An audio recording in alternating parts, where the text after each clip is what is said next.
আজকে এই তিন কালার দিয়ে বাংলা এই টাইপোগ্রাফিটা করে এনজয় দ্য প্রসেস। বাড়িয়ে দাও তোমার হাত, আমি আবার তোমার আঙুল ধরতে চাই।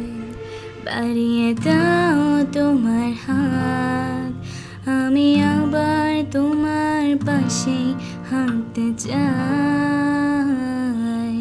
বাড়িয়ে দাও তোমার হাত, তোমার হাত।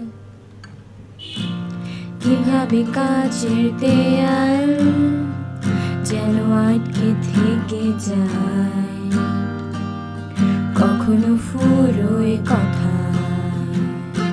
বাড়িয়ে দাও তোমার হাত, আমি আবার তোমার আঙুল ধরতে চাই। বাড়িয়ে দাও